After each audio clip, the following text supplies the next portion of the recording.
안녕하십니까? 역사에 숨겨진 진실과 우리 문화의 깊이를 탐구하는 시간입니다. 오늘 우리는 가장 가깝고도 먼 땅, 북한의 영적인 실체에 대해 이야기 나누고자 합니다.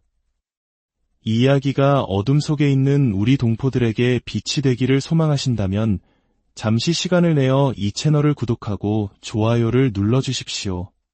여러분의 작은 손길이 진실을 퍼뜨리는 귀한 도구가 됩니다. 주님의 이름으로 여러분을 축복합니다.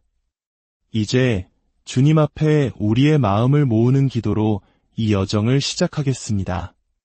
하나님 아버지, 이 시간 우리가 주님 앞에 섰습니다. 우리가 한 민족, 한 핏줄인 북한 동포들의 영적인 현실에 대해 이야기할 때 성령 하나님께서 이 자리에 임하여 주시옵소서. 우리의 지혜와 말로 전하는 것이 아니라 오직 성령의 나타나심과 능력으로 진실을 마주하게 하옵소서. 북한 땅의 동포들을 향한 주님의 애통하는 마음이 오늘 우리 모두의 마음에 부어지게 하시고 우리가 주님의 심정으로 그 땅을 위해 기도하며 준비하게 하옵소서. 전 세계에서 가장 고립되고 핍박받으며 복음을 듣지 못한 우리 동족이 이제는 참된 자유를 얻고 주님의 복음을 듣게 되는 그날을 소망합니다. 이 모든 말씀 우리 주 예수 그리스도의 이름으로 기도드립니다. 아멘. 만약 여러분이 오늘 평양을 방문하여 주일 예배에 참석하게 된다면 아마도 봉수교회라는 곳으로 안내받을 것입니다. 그곳은 북한이 외부 세계에 보여주는 공식적인 교회입니다. 그곳의 한 전도사는 인터뷰에서 이렇게 고백했습니다. 지금은 목사가 되었다고 합니다.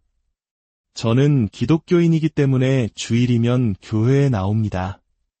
하지만 제 마음속에 있는 하나님은 바로 위대한 수령 김일성 동지이십니다.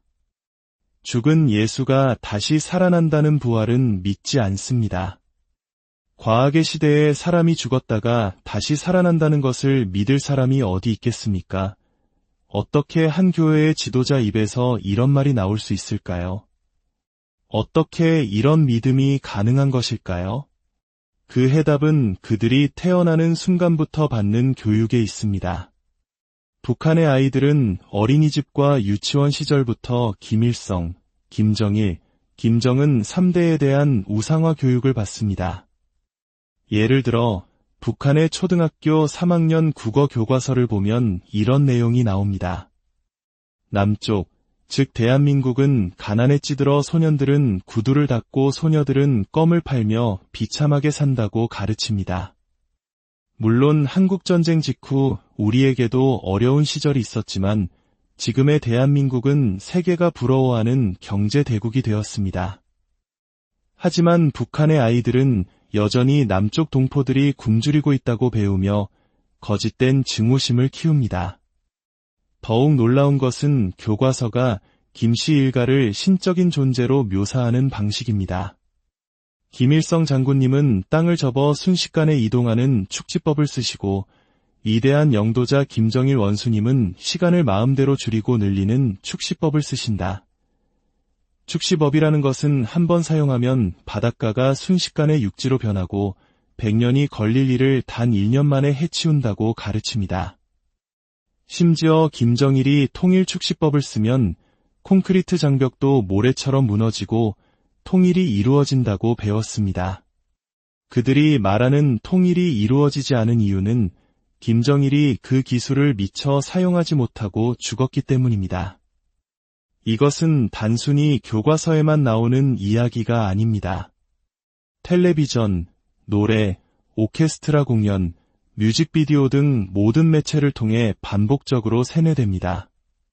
거짓말도 100번 들으면 진실처럼 느껴진다고 했던가요? 이뿐만이 아닙니다.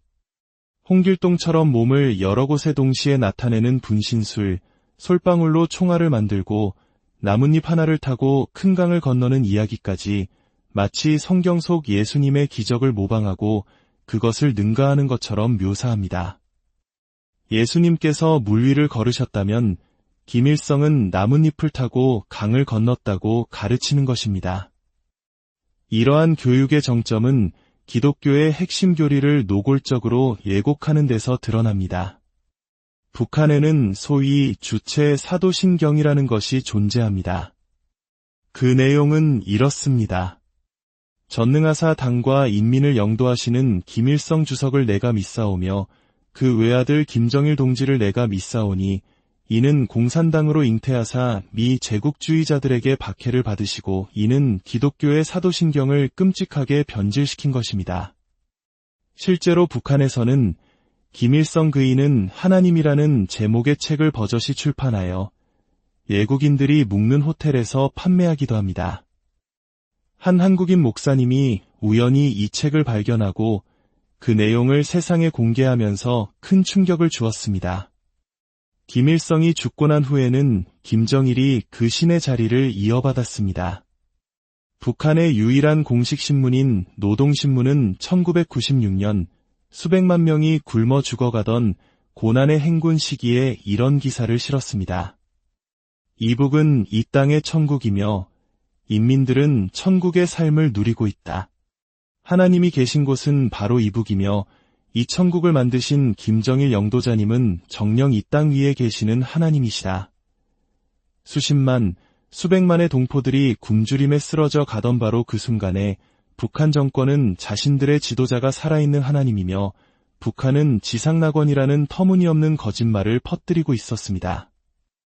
본래 순수한 공산주의는 유물론에 기반하여 신의 존재를 부정하고 종교를 인민의 아편이라며 탄압합니다. 또한 권력 세습을 금지합니다. 하지만 북한은 김일성에서 김정일로 그리고 김정은으로 이어지는 3대 세습을 감행하면서 스스로 공산주의의 기본 원칙을 무너뜨렸습니다. 김일성 광장에 있던 마르크스와 레닌의 초상화를 뗀 것은 바로 이러한 이유 때문입니다. 그래서 오늘날 많은 정치학자들은 북한을 공산주의 국가가 아닌 김씨 일가를 신으로 숭배하는 신정국가 혹은 사이비 종교국가로 분류합니다. 김정은에 대한 우상화도 상상을 초월합니다. 3살 때부터 총을 쏘아 백발백중 명사수였고 8살이 되기 전에 험한 비포장도로를 질주하는 운전 실력을 갖추었으며 9살 때는 요트 경주에서 예국 회사의 사장을 이겼다고 선전합니다. 3살 아이의 다리가 자동차 브레이크에 닿기나 할까요? 하지만 이런 명백한 거짓말도 끊임없이 반복되면 사람들은 그것을 진실로 믿게 됩니다. 김정은이 나타나면 사람들은 마치 신을 영접하듯 열광적으로 환호하며 눈물을 쏟아냅니다. 군인들은 감히 땅 위에서 그를 맞이할 수 없어 차가운 바닷물에 가슴까지 몸을 담근 채 그를 맞이하고 한 여성은 갓난아기를 안고 물속으로 걸어 들어갑니다. 이것은 수십 년 전의 이야기가 아니라 바로 지금 이 순간 21세기에 우리 동포들이 살아가는 모습입니다. 북한 전역에는 김일성, 김정일의 동상이 4만 개 이상 세워져 있습니다. 평양 만수대 언덕에는 높이 23m에 달하는 거대한 쌍둥이 동상이 세워졌습니다. 사람들은 그 앞에 가서 폴더 절이라 불릴 만큼 허리를 90도로 깊이 숙여 경의를 표합니다. 김일성이 한번 앉았던 의자는 성물이 되어 유리관에 갇히고 그가 쳐다봤던 나무는 보아주신 느티나무라는 기념물이 됩니다. 그들은 위대한 김일성 동지와 김정일 동지는 영원히 우리와 함께 계신다고 외칩니다. 이는 마태복음 28장에서 예수님께서 내가 세상 끝날까지 너희와 항상 함께 있으리라고 하신 말씀을 그대로 도용한 것입니다. 그들은 김일성과 김정일이 죽지 않고 인민들의 심장 속에서 영생한다고 믿는 영생교를 만들어냈습니다. 집집마다, 교실마다, 병원과 지하철, 심지어 화폐에까지 김씨 일가의 초상이 새겨져 있습니다. 돈을 접을 때도 초상이 접히지 않도록 조심해야 하며 어길 시에는 처벌을 받습니다. 이러한 세뇌 교육의 결과는 실로 무섭습니다. 2003년 대구 유니버시아드 대회에 참가했던 북한 미녀 응원단은 길가에 걸린 김정일의 사진이 담긴 현수막이 비에 젖는 것을 보고는 달리던 버스를 세워내린 뒤 눈물을 흘리며 그 현수막을 소중히 떼어내 모셔갔습니다. 어찌 우리 장군님을 비에 맞게 할 수 있느냐며 통곡하는 그들의 모습은 우상화 교육이 인간의 영혼을 얼마나 깊이 파괴하는지를 여실히 보여줍니다. 그들은 역사를 날조하여 자신들의 신화를 완성했습니다. 북한의 중학교 역사 교과서는 1945년 8월 15일 일본이 항복한 이유가 김일성이 이끄는 조선인민혁명군의 공격을 견디지 못했기 때문이라고 가르칩니다. 그러나 역사적 진실은 당시 김일성은 소련군 소속의 하급 장교에 불과했다는 것입니다. 이러한 거짓 역사를 바탕으로 그들은 김일성 민족이라는 개념을 만들어냈습니다. 성경에서 하나님께서 이스라엘 백성을 이집트의 노예 생활에서 해방시키시고 그들을 당신의 백성으로 삼으셨듯이 김일성이 일제의 압제에서 우리 민족을 해방시켰으니 이제 그는 우리의 하나님이며 우리는 그의 백성이라는 논리입니다. 이는 세습 통치를 정당화하는 신학적 기반이 됩니다. 그래서 그들은 하나님께만 드려야 할 최대의 영광을 김일성에게, 그가 죽자 김정일에게, 그리고 이제는 김정은에게 돌리고 있습니다. 성경 이사야서 42장 8절은 분명히 말씀하십니다. 나는 여호와이니 이는 내 이름이라. 나는 내 영광을 다른 자에게, 내 찬송을 우상에게 주지 아니하리라. 북한 정권은 하나님의 영광을 도둑질하는 거대한 우상 숭배 시스템인 것입니다. 그렇다면 이 거대한 우상 숭배 시스템 아래에서 진짜 하나님을 믿는 기독교인들은 어떤 삶을 살고 있을까요? 북한에서 성경책을 가지고 있다는 사실만으로도 공개 총살을 당합니다. 복음을 전파했다는 이유로 여성 2명이 공개 재판 후 처형당했습니다. 한 가족이 예수를 믿는다는 사실이 발각되면 그날 밤 온 가족이 흔적도 없이 사라져 정치범 수용소로 끌려갑니다. 더욱 끔찍한 사실은 핀란드로 망명한 한 북한 미생물 연구원의 증언입니다. 그는 북한 내 7곳의 연구소에서 생화학 무기 개발을 위한 생체 실험이 자행되고 있으며 그 실험 대상이 주로 정치범 수용소의 기독교인들이라고 폭로했습니다.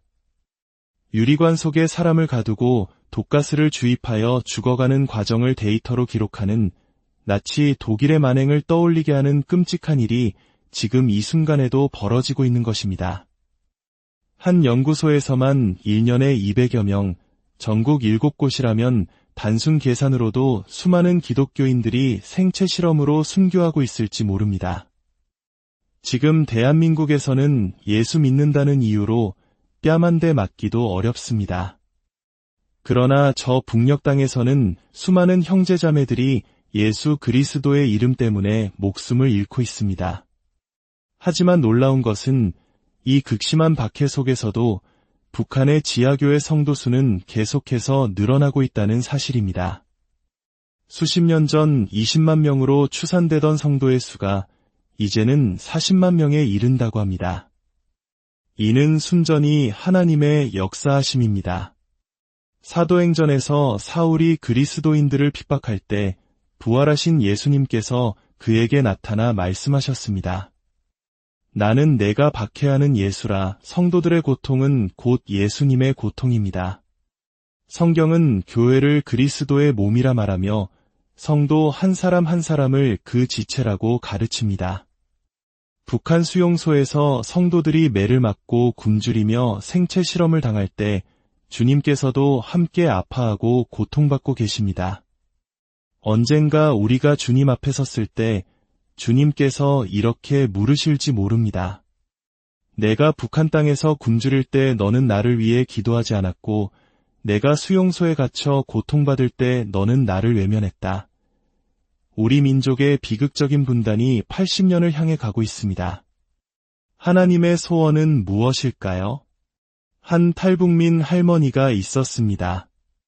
남한에 온 자녀도 있었고 북에 남겨진 자녀도 있었습니다. 특히 막내딸은 정치범 수용소에 갇혀 생사조차 알 수 없었습니다. 명절이 되어 나만의 자식들이 좋은 옷과 용돈을 가져다 드릴 때 그 할머니의 마음은 어땠을까요? 아마 속으로는 이렇게 외치지 않았을까요? 이런 건 다 필요 없다. 수용소에 있는 내 막내딸을 데려오너라. 하나님 아버지의 마음도 이와 같을 것입니다. 전 세계에서 가장 참혹한 고통을 겪고 있는 북한의 자녀들을 향하고 있을 것입니다. 하나님의 소원은 명백합니다. 북한 동포들이 사람답게 살고 자유롭게 예수를 믿으며 복음을 듣고 구원받는 것입니다. 그것이 바로 우리가 기도해야 할 복음 통일입니다. 통일은 그 자체가 목적이 아니라 북한 땅에 자유롭게 복음을 전하기 위한 과정입니다. 성경은 우리에게 핏줄에 대한 책임을 강조합니다. 디모데전서는 누구든지 자기 친족, 특히 자기 가족을 돌보지 아니하면 믿음을 배반한 자여 불신자보다 더 악한 자니라 라고 말씀합니다. 북한 동포들의 영혼 구원에 대한 1차적인 책임은 우리 남한교회와 전 세계에 흩어진 한인 교회에 있습니다. 그러나 안타깝게도 남한의 수많은 교회 중 북한 선교를 재정적으로 후원하는 교회는 극소수에 불과하다는 통계가 있습니다. 많은 교회가 북한을 위한 기도에 무관심합니다. 이제 우리는 다니엘처럼 기도해야 합니다.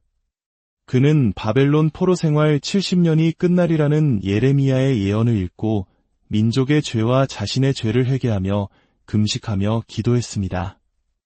주여 들으소서, 주여 용서하소서, 주여 귀를 기울이시고 행하소서, 지체하지 마옵소서. 연수가 찬다고 저절로 통일이 되는 것이 아닙니다.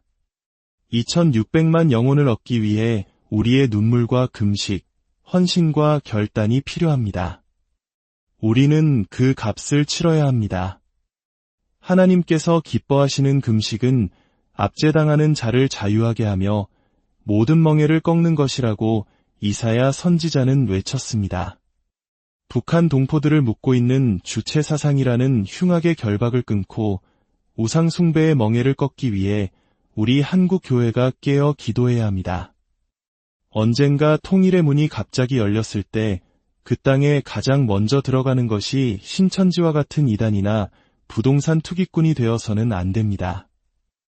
준비된 선교사들과 교회가 들어가 복음의 씨앗을 심어야 합니다. 그러기 위해 우리는 지금 기도해야 합니다. 주체 사상의 영이 무너지고 김씨 일가 우상화 체제가 종식되도록, 정치범 수용소가 폐쇄되고 갇힌 성도들이 풀려나도록, 3만 개가 넘는 동상들이 철거되고 하나님을 경외하는 지도자가 세워지도록, 우리 동포들이 마음껏 하나님을 예배하고 찬송하는 그날이 속히 오도록 우리는 눈물로 기도해야 합니다. 주님, 우리 동포들을 불쌍히 여겨 주옵소서. 분단 80년 노예의 삶을 살아가는 저들을 긍휼히 여겨 주옵소서. 갇혀있는 모든 이들이 노임을 받게 하시고 저들을 묶고 있는 주체 사상의 영은 예수 그리스도의 이름으로 명하노니 무너질지어다. 이제는 그 땅에 하나님을 경외하고 인민의 생명을 소중히 여기는 지도자들이 세워지게 하옵소서. 우리 한국교회와 세계교회가 연합하여 기도할 때 흑암의 권세가 꺾이고 마침내 저 북녘 땅에 복음의 빛이 비추게 될 줄 믿습니다. 이 모든 말씀, 우리를 구원하신 예수 그리스도의 이름으로 간절히 기도드립니다. 안녕하십니까? 역사에 숨겨진 진실과 우리 문화의 깊이를 탐구하는 시간입니다. 오늘 우리는 가장 가깝고도 먼 땅, 북한의 영적인 실체에 대해 이야기 나누고자 합니다. 이 이야기가 어둠 속에 있는 우리 동포들에게 빛이 되기를 소망하신다면 잠시 시간을 내어 이 채널을 구독하고 좋아요를 눌러주십시오. 여러분의 작은 손길이 진실을 퍼뜨리는 귀한 도구가 됩니다. 주님의 이름으로 여러분을 축복합니다. 이제 주님 앞에 우리의 마음을 모으는 기도로 이 여정을 시작하겠습니다. 하나님 아버지, 이 시간 우리가 주님 앞에 섰습니다. 우리가 한 민족, 한 핏줄인 북한 동포들의 영적인 현실에 대해 이야기할 때 성령 하나님께서 이 자리에 임하여 주시옵소서. 우리의 지혜와 말로 전하는 것이 아니라 오직 성령의 나타나심과 능력으로 진실을 마주하게 하옵소서. 북한 땅의 동포들을 향한 주님의 애통하는 마음이 오늘 우리 모두의 마음에 부어지게 하시고 우리가 주님의 심정으로 그 땅을 위해 기도하며 준비하게 하옵소서. 전 세계에서 가장 고립되고 핍박받으며 복음을 듣지 못한 우리 동족이 이제는 참된 자유를 얻고 주님의 복음을 듣게 되는 그날을 소망합니다. 이 모든 말씀 우리 주 예수 그리스도의 이름으로 기도드립니다. 아멘. 만약 여러분이 오늘 평양을 방문하여 주일 예배에 참석하게 된다면 아마도 봉수교회라는 곳으로 안내받을 것입니다. 그곳은 북한이 외부 세계에 보여주는 공식적인 교회입니다. 그곳의 한 전도사는 인터뷰에서 이렇게 고백했습니다. 지금은 목사가 되었다고 합니다. 저는 기독교인이기 때문에 주일이면 교회에 나옵니다. 하지만 제 마음속에 있는 하나님은 바로 위대한 수령 김일성 동지이십니다. 죽은 예수가 다시 살아난다는 부활은 믿지 않습니다. 과학의 시대에 사람이 죽었다가 다시 살아난다는 것을 믿을 사람이 어디 있겠습니까? 어떻게 한 교회의 지도자 입에서 이런 말이 나올 수 있을까요? 어떻게 이런 믿음이 가능한 것일까요? 그 해답은 그들이 태어나는 순간부터 받는 교육에 있습니다.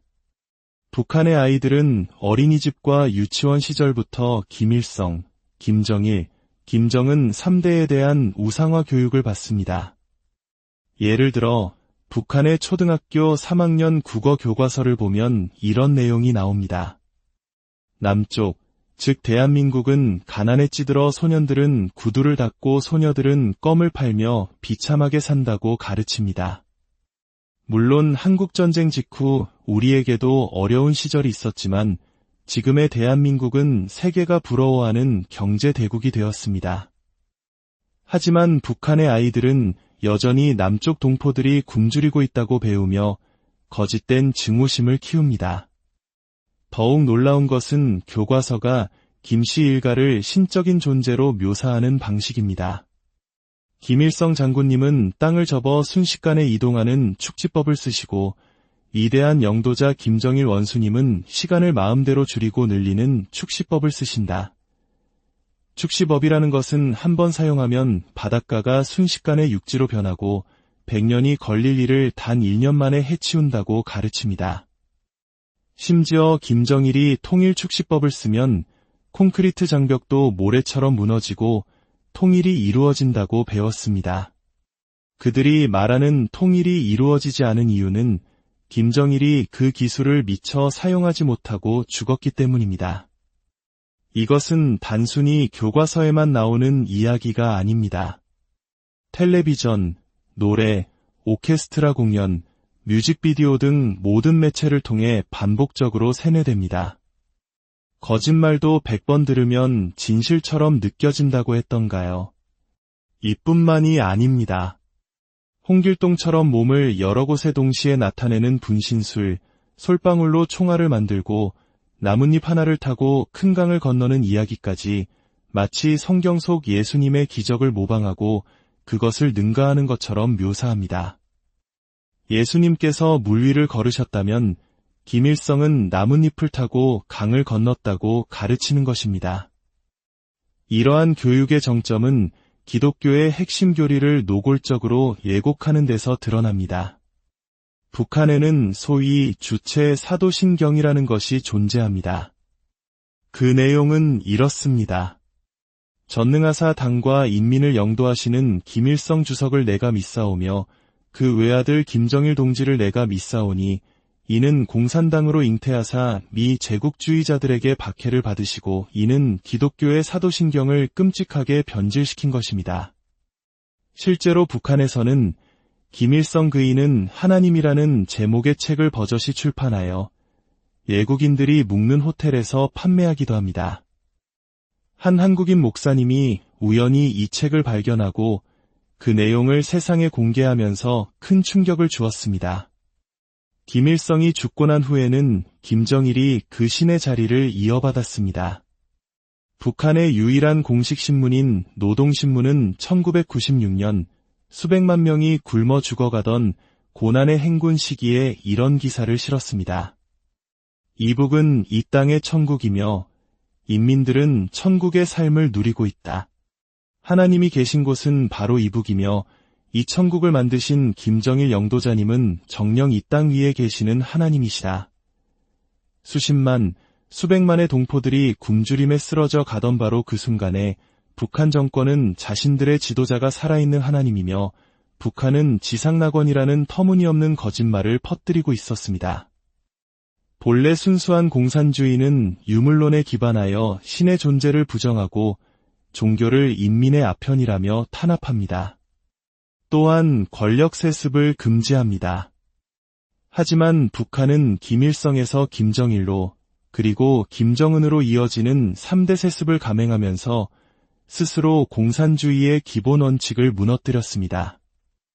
김일성 광장에 있던 마르크스와 레닌의 초상화를 뗀 것은 바로 이러한 이유 때문입니다. 그래서 오늘날 많은 정치학자들은 북한을 공산주의 국가가 아닌 김씨 일가를 신으로 숭배하는 신정국가 혹은 사이비 종교국가로 분류합니다. 김정은에 대한 우상화도 상상을 초월합니다. 3살 때부터 총을 쏘아 백발백중 명사수였고 8살이 되기 전에 험한 비포장도로를 질주하는 운전 실력을 갖추었으며 9살 때는 요트 경주에서 예국 회사의 사장을 이겼다고 선전합니다.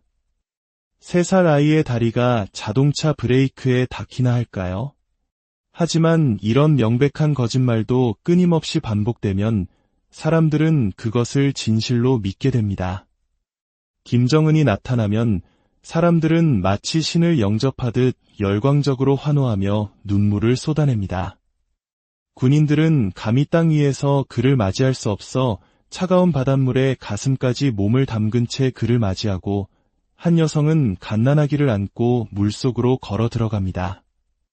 이것은 수십 년 전의 이야기가 아니라 바로 지금 이 순간 21세기에 우리 동포들이 살아가는 모습입니다. 북한 전역에는 김일성, 김정일의 동상이 4만 개 이상 세워져 있습니다.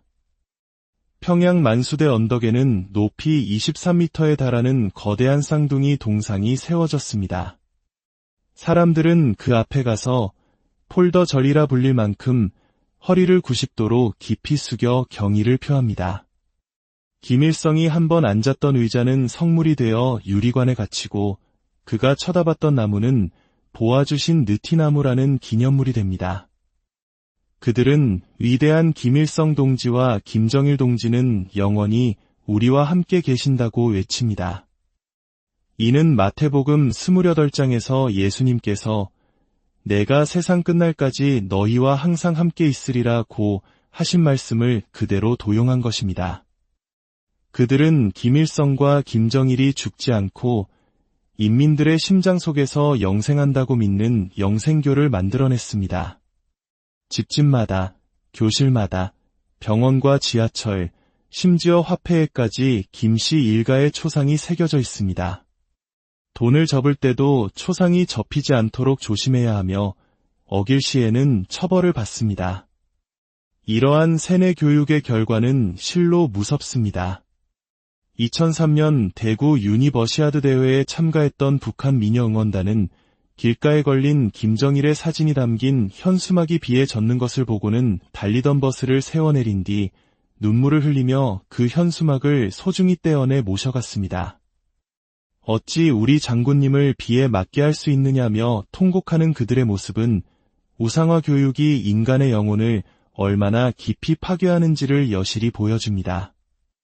그들은 역사를 날조하여 자신들의 신화를 완성했습니다.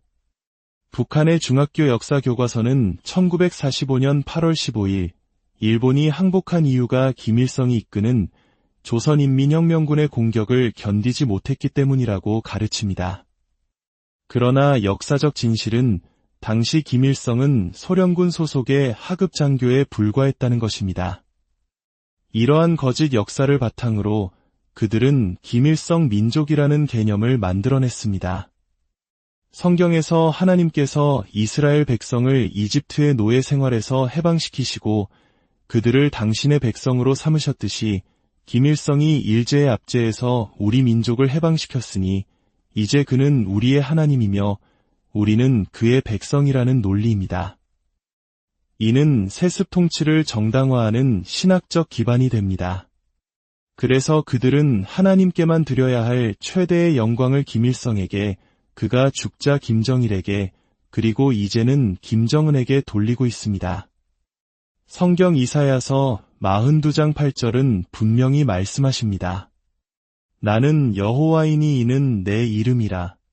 나는 내 영광을 다른 자에게, 내 찬송을 우상에게 주지 아니하리라. 북한 정권은 하나님의 영광을 도둑질하는 거대한 우상 숭배 시스템인 것입니다. 그렇다면 이 거대한 우상 숭배 시스템 아래에서 진짜 하나님을 믿는 기독교인들은 어떤 삶을 살고 있을까요? 북한에서 성경책을 가지고 있다는 사실만으로도 공개 총살을 당합니다. 복음을 전파했다는 이유로 여성 2명이 공개 재판 후 처형당했습니다. 한 가족이 예수를 믿는다는 사실이 발각되면 그날 밤 온 가족이 흔적도 없이 사라져 정치범 수용소로 끌려갑니다. 더욱 끔찍한 사실은 핀란드로 망명한 한 북한 미생물 연구원의 증언입니다. 그는 북한 내 7곳의 연구소에서 생화학 무기 개발을 위한 생체 실험이 자행되고 있으며 그 실험 대상이 주로 정치범 수용소의 기독교인들이라고 폭로했습니다. 유리관 속에 사람을 가두고 독가스를 주입하여 죽어가는 과정을 데이터로 기록하는 나치 독일의 만행을 떠올리게 하는 끔찍한 일이 지금 이 순간에도 벌어지고 있는 것입니다. 한 연구소에서만 1년에 200여 명, 전국 7곳이라면 단순 계산으로도 수많은 기독교인들이 생체 실험으로 순교하고 있을지 모릅니다. 지금 대한민국에서는 예수 믿는다는 이유로 뺨 한 대 맞기도 어렵습니다. 그러나 저 북녘 땅에서는 수많은 형제자매들이 예수 그리스도의 이름 때문에 목숨을 잃고 있습니다. 하지만 놀라운 것은 이 극심한 박해 속에서도 북한의 지하교회 성도 수는 계속해서 늘어나고 있다는 사실입니다. 수십 년 전 20만 명으로 추산되던 성도의 수가 이제는 40만 명에 이른다고 합니다. 이는 순전히 하나님의 역사하심입니다. 사도행전에서 사울이 그리스도인들을 핍박할 때 부활하신 예수님께서 그에게 나타나 말씀하셨습니다. 나는 내가 박해하는 예수라. 성도들의 고통은 곧 예수님의 고통입니다. 성경은 교회를 그리스도의 몸이라 말하며 성도 한 사람 한 사람을 그 지체라고 가르칩니다. 북한 수용소에서 성도들이 매를 맞고 굶주리며 생체 실험을 당할 때 주님께서도 함께 아파하고 고통받고 계십니다. 언젠가 우리가 주님 앞에 섰을 때 주님께서 이렇게 물으실지 모릅니다. 내가 북한 땅에서 굶주릴 때 너는 나를 위해 기도하지 않았고 내가 수용소에 갇혀 고통받을 때 너는 나를 외면했다. 우리 민족의 비극적인 분단이 80년을 향해 가고 있습니다.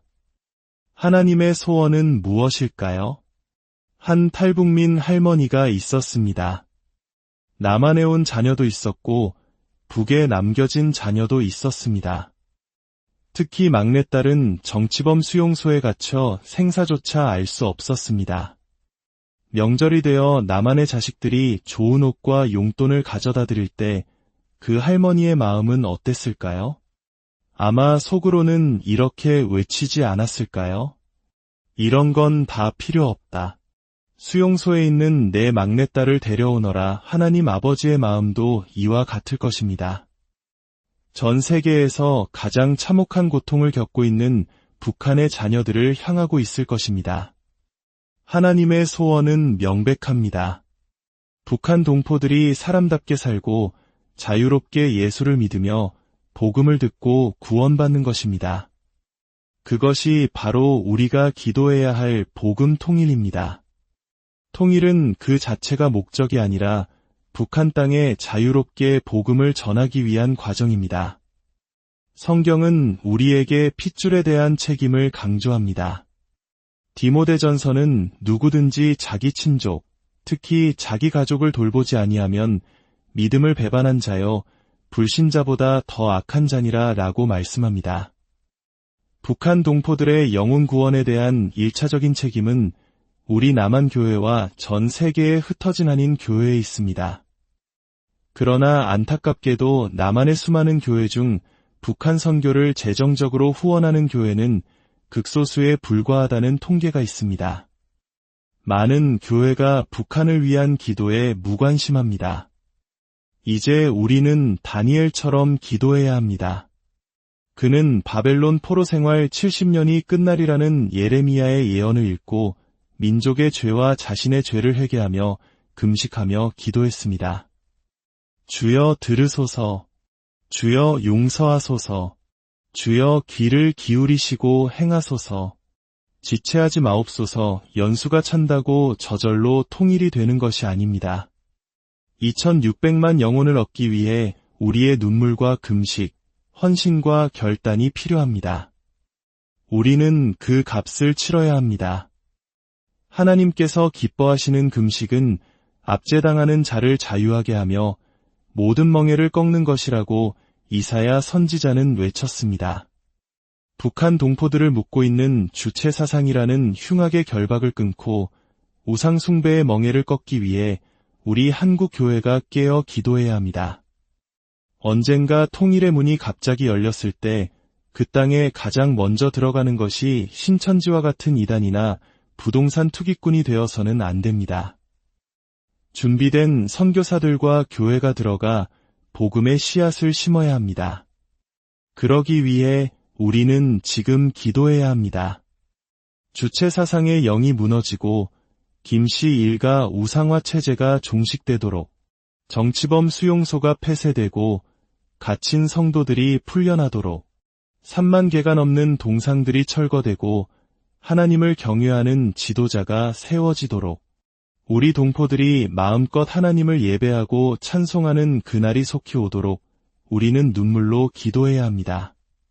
주님, 우리 동포들을 불쌍히 여겨 주옵소서. 분단 80년 노예의 삶을 살아가는 저들을 긍휼히 여겨 주옵소서. 갇혀있는 모든 이들이 노임을 받게 하시고 저들을 묶고 있는 주체 사상의 영은 예수 그리스도의 이름으로 명하노니 무너질지어다.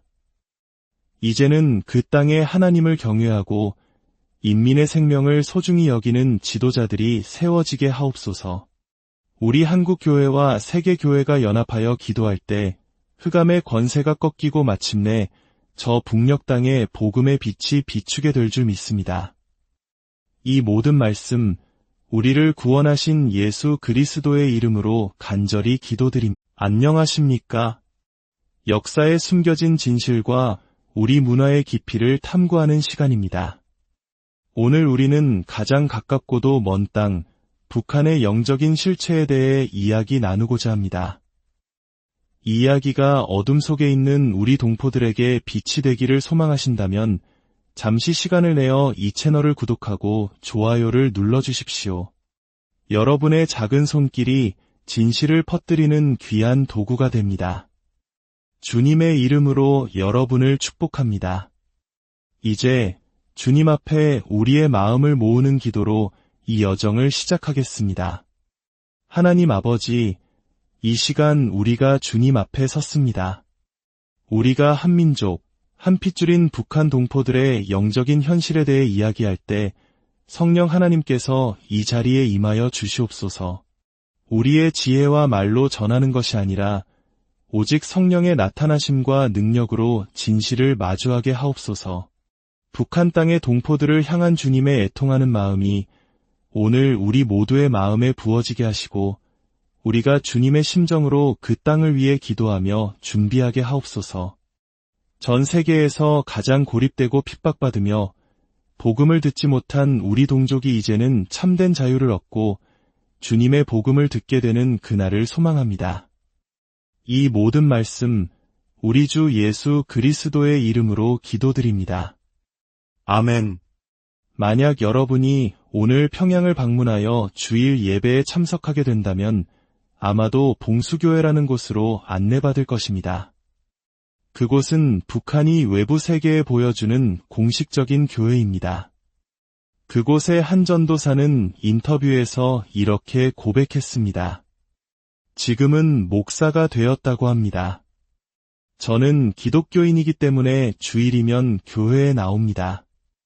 하지만 제 마음속에 있는 하나님은 바로 위대한 수령 김일성 동지이십니다.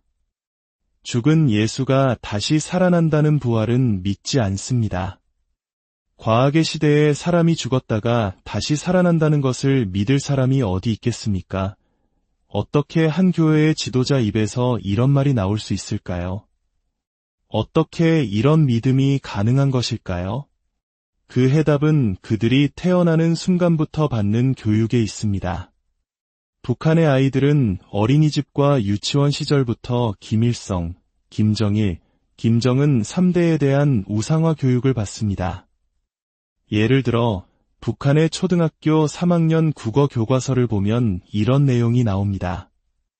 남쪽, 즉 대한민국은 가난에 찌들어 소년들은 구두를 닦고 소녀들은 껌을 팔며 비참하게 산다고 가르칩니다.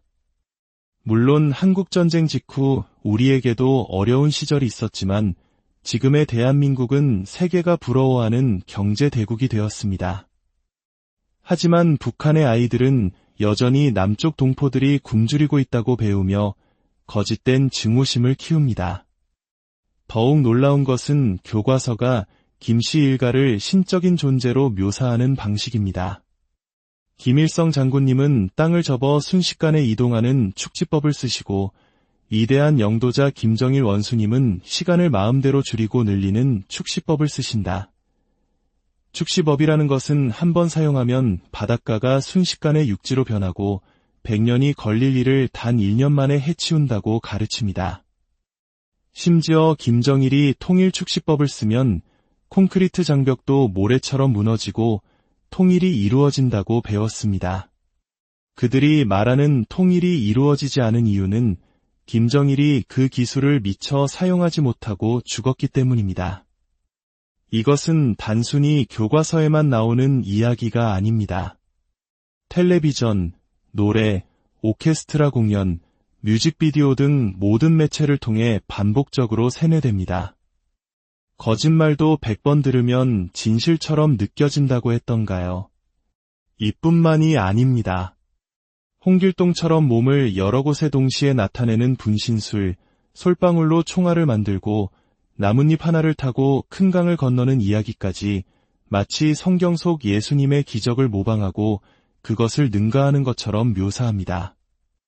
예수님께서 물 위를 걸으셨다면 김일성은 나뭇잎을 타고 강을 건넜다고 가르치는 것입니다. 이러한 교육의 정점은 기독교의 핵심 교리를 노골적으로 예곡하는 데서 드러납니다. 북한에는 소위 주체 사도신경이라는 것이 존재합니다. 그 내용은 이렇습니다. 전능하사 당과 인민을 영도하시는 김일성 주석을 내가 믿사오며 그 외아들 김정일 동지를 내가 믿사오니 이는 공산당으로 잉태하사 미 제국주의자들에게 박해를 받으시고 이는 기독교의 사도신경을 끔찍하게 변질시킨 것입니다. 실제로 북한에서는 김일성 그이는 하나님이라는 제목의 책을 버젓이 출판하여 외국인들이 묵는 호텔에서 판매하기도 합니다. 한 한국인 목사님이 우연히 이 책을 발견하고 그 내용을 세상에 공개하면서 큰 충격을 주었습니다. 김일성이 죽고 난 후에는 김정일이 그 신의 자리를 이어받았습니다. 북한의 유일한 공식 신문인 노동신문은 1996년 수백만 명이 굶어 죽어가던 고난의 행군 시기에 이런 기사를 실었습니다. 이북은 이 땅의 천국이며 인민들은 천국의 삶을 누리고 있다. 하나님이 계신 곳은 바로 이북이며 이 천국을 만드신 김정일 영도자님은 정녕 이 땅 위에 계시는 하나님이시다. 수십만, 수백만의 동포들이 굶주림에 쓰러져 가던 바로 그 순간에 북한 정권은 자신들의 지도자가 살아있는 하나님이며 북한은 지상낙원이라는 터무니없는 거짓말을 퍼뜨리고 있었습니다. 본래 순수한 공산주의는 유물론에 기반하여 신의 존재를 부정하고 종교를 인민의 아편이라며 탄압합니다. 또한 권력 세습을 금지합니다. 하지만 북한은 김일성에서 김정일로 그리고 김정은으로 이어지는 3대 세습을 감행하면서 스스로 공산주의의 기본 원칙을 무너뜨렸습니다. 김일성 광장에 있던 마르크스와 레닌의 초상화를 뗀 것은 바로 이러한 이유 때문입니다. 그래서 오늘날 많은 정치학자들은 북한을 공산주의 국가가 아닌 김씨 일가를 신으로 숭배하는 신정국가 혹은 사이비 종교국가로 분류합니다. 김정은에 대한 우상화도 상상을 초월합니다. 3살 때부터 총을 쏘아 백발백중 명사수였고 8살이 되기 전에 험한 비포장도로를 질주하는 운전 실력을 갖추었으며 9살 때는 요트 경주에서 예국 회사의 사장을 이겼다고 선전합니다. 3살 아이의 다리가 자동차 브레이크에 닿기나 할까요? 하지만 이런 명백한 거짓말도 끊임없이 반복되면 사람들은 그것을 진실로 믿게 됩니다. 김정은이 나타나면 사람들은 마치 신을 영접하듯 열광적으로 환호하며 눈물을 쏟아냅니다. 군인들은 감히 땅 위에서 그를 맞이할 수 없어 차가운 바닷물에 가슴까지 몸을 담근 채 그를 맞이하고 한 여성은 갓난아기를 안고 물속으로 걸어 들어갑니다. 이것은 수십 년 전의 이야기가 아니라 바로 지금 이 순간 21세기에 우리 동포들이 살아가는 모습입니다. 북한 전역에는 김일성, 김정일의 동상이 4만 개 이상 세워져 있습니다. 평양 만수대 언덕에는 높이 23m에 달하는 거대한 쌍둥이 동상이 세워졌습니다. 사람들은 그 앞에 가서 폴더절이라 불릴 만큼 허리를 90도로 깊이 숙여 경의를 표합니다. 김일성이 한번 앉았던 의자는 성물이 되어 유리관에 갇히고 그가 쳐다봤던 나무는 보아주신 느티나무라는 기념물이 됩니다. 그들은 위대한 김일성 동지와 김정일 동지는 영원히 우리와 함께 계신다고 외칩니다. 이는 마태복음 28장에서 예수님께서 내가 세상 끝날까지 너희와 항상 함께 있으리라고 하신 말씀을 그대로 도용한 것입니다. 그들은 김일성과 김정일이 죽지 않고 인민들의 심장 속에서 영생한다고 믿는 영생교를 만들어냈습니다. 집집마다, 교실마다, 병원과 지하철, 심지어 화폐에까지 김씨 일가의 초상이 새겨져 있습니다. 돈을 접을 때도 초상이 접히지 않도록 조심해야 하며 어길 시에는 처벌을 받습니다. 이러한 세뇌 교육의 결과는 실로 무섭습니다. 2003년 대구 유니버시아드 대회에 참가했던 북한 미녀 응원단은 길가에 걸린 김정일의 사진이 담긴 현수막이 비에 젖는 것을 보고는 달리던 버스를 세워내린 뒤 눈물을 흘리며 그 현수막을 소중히 떼어내 모셔갔습니다. 어찌 우리 장군님을 비에 맞게 할 수 있느냐며 통곡하는 그들의 모습은 우상화 교육이 인간의 영혼을 얼마나 깊이 파괴하는지를 여실히 보여줍니다. 그들은 역사를 날조하여 자신들의 신화를 완성했습니다. 북한의 중학교 역사 교과서는 1945년 8월 15일 일본이 항복한 이유가 김일성이 이끄는 조선인민혁명군의 공격을 견디지 못했기 때문이라고 가르칩니다. 그러나 역사적 진실은 당시 김일성은 소련군 소속의 하급 장교에 불과했다는 것입니다. 이러한 거짓 역사를 바탕으로 그들은 김일성 민족이라는 개념을 만들어냈습니다. 성경에서 하나님께서 이스라엘 백성을 이집트의 노예 생활에서 해방시키시고 그들을 당신의 백성으로 삼으셨듯이 김일성이 일제의 압제에서 우리 민족을 해방시켰으니 이제 그는 우리의 하나님이며 우리는 그의 백성이라는 논리입니다. 이는 세습 통치를 정당화하는 신학적 기반이 됩니다. 그래서 그들은 하나님께만 드려야 할 최대의 영광을 김일성에게, 그가 죽자 김정일에게, 그리고 이제는 김정은에게 돌리고 있습니다. 성경 이사야서 42장 8절은 분명히 말씀하십니다. 나는 여호와이니 이는 내 이름이라. 나는 내 영광을 다른 자에게 내 찬송을 우상에게 주지 아니하리라. 북한 정권은 하나님의 영광을 도둑질하는 거대한 우상 숭배 시스템인 것입니다. 그렇다면 이 거대한 우상 숭배 시스템 아래에서 진짜 하나님을 믿는 기독교인들은 어떤 삶을 살고 있을까요? 북한에서 성경책을 가지고 있다는 사실만으로도 공개 총살을 당합니다. 복음을 전파했다는 이유로 여성 2명이 공개 재판 후 처형당했습니다. 한 가족이 예수를 믿는다는 사실이 발각되면 그날 밤 온 가족이 흔적도 없이 사라져 정치범 수용소로 끌려갑니다. 더욱 끔찍한 사실은 핀란드로 망명한 한 북한 미생물 연구원의 증언입니다. 그는 북한 내 7곳의 연구소에서 생화학 무기 개발을 위한 생체 실험이 자행되고 있으며 그 실험 대상이 주로 정치범 수용소의 기독교인들이라고 폭로했습니다. 유리관 속에 사람을 가두고 독가스를 주입하여 죽어가는 과정을 데이터로 기록하는 나치 독일의 만행을 떠올리게 하는 끔찍한 일이 지금 이 순간에도 벌어지고 있는 것입니다.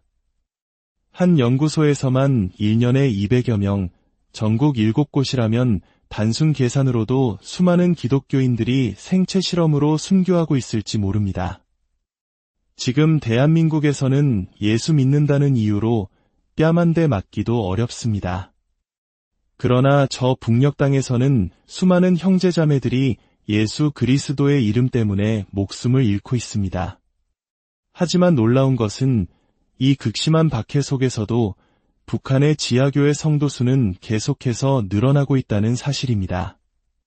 수십 년 전 20만 명으로 추산되던 성도의 수가 이제는 40만 명에 이른다고 합니다. 이는 순전히 하나님의 역사하심입니다.